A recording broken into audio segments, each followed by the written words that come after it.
The comic community has been abuzz the last few weeks as Ethan Van Sciver's Cyberfrog Blood Honey first began making appearances. This release has been long anticipated by not only the fans and backers who made this comic a reality, but also by Ethan's detractors, the few deranged voices on social media who decided to malign the creator simply for daring to express certain opinions that ran counter to their own. There have been several reviews uploaded to YouTube already, including one from this humble fledgling content creator. For this video, I wanted to compare this modern version of Cyberfrog to the original release. I decided to spend an afternoon and go back and explore Ethan's first outings with the Techno Toad. My goal was to get to know Cyberfrog's history a bit more. It was a pleasant feeling slowly leafing through all of the issues. It was similar to the feeling that I get whenever I watch an old movie. It's like taking a time machine back to the period in which the particular work was created. The references, the very look and feel of the characters, all helped to transport me back to the mid-1990s. It was nice to see mentions made to what are now relics from the time when I was growing up. There are nods to trite television shows, junk food, poor fashion, and even the soda wars.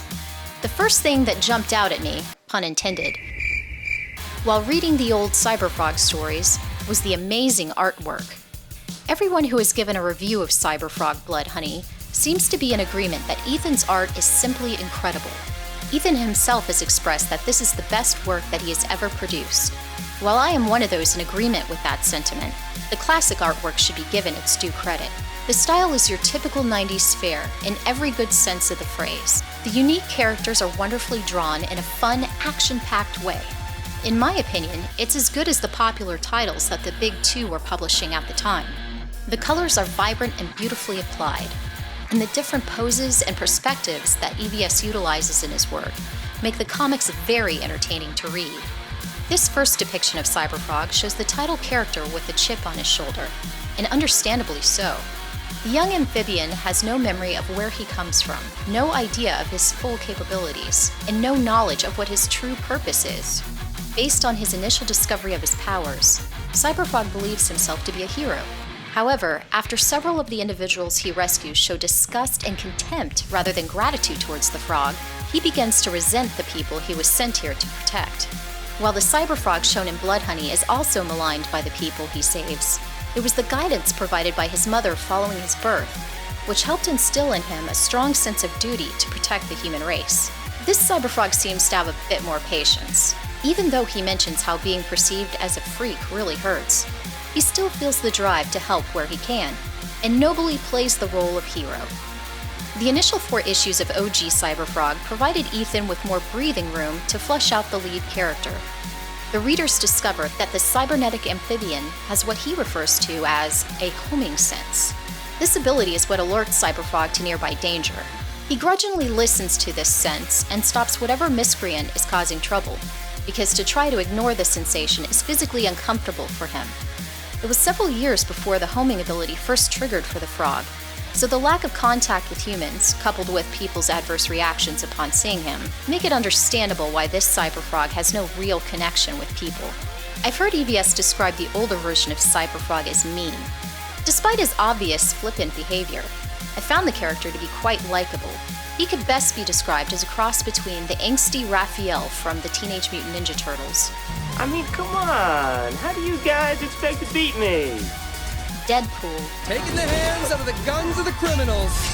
And Bugs Bunny, if Bugs Bunny went around dismembering creeps.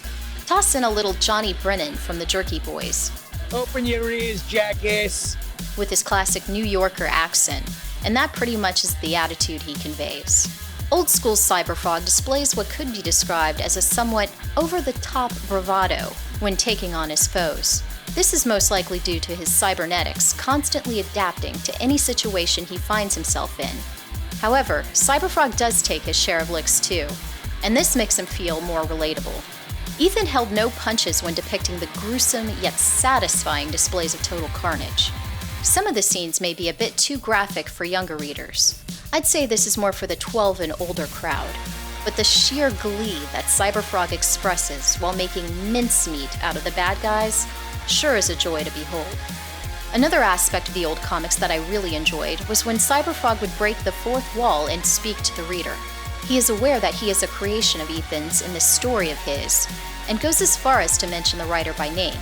EVS used these moments to catch the reader up on the hero's earlier exploits, and to also give insight into what the frog was feeling. This interaction helped me connect with the character, more so than if I was just reading thought bubbles. This connection is almost ironic, considering Cyberfrog doesn't really connect with any other people until meeting Heather Swain. Speaking of Heather, the old comics show just what a tough and capable person she is. Right away, she comes across as street-savvy, brave, and unwilling to take crap from anyone.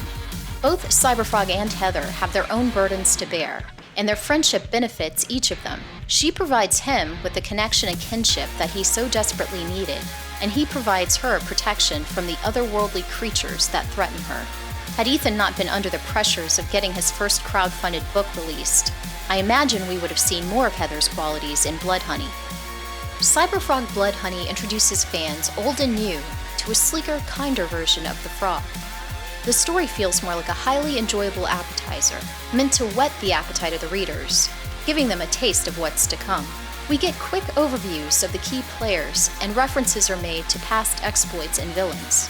I sincerely hope that we have a chance to explore the interesting assortment of characters that Ethan previously created. Cyberfrog's world is filled with insect crime syndicates and interesting rogues with cool names like Rumblebee, Deathfly, and Shockroach. I'm curious to see how they might have handled the Vespis invasion. All in all, I have to say that I am now a huge fan of Cyberfrog. It is difficult to directly compare the reimagined story to the classic. Due to the fact that there are several more issues of the older version, there was more room for world building. I really like the new aesthetic of Cyberfrog, his brother Salamandroid, and Heather Swain. Heather's look is especially an improvement. There were times reading the 90s books where I felt like she looked like an old truck stop waitress. I was overjoyed to learn that EVS has decided to publish the classic stories in one giant collection. This is a must purchase for those looking to learn more about Cyberfrog's past, and to possibly get insight into where he might go in the future. This is a huge favor to the fans, as finding all of the previous releases has become not only difficult, but cost prohibitive to many. Ethan has mentioned that the title of this book will likely be Warts and All, an indication that the previous releases are somehow blemishes. On the contrary, I see these classic stories as beauty marks on a career that still continues to blossom. Thank you so much for watching. This is Abra, and that was my 2 cents.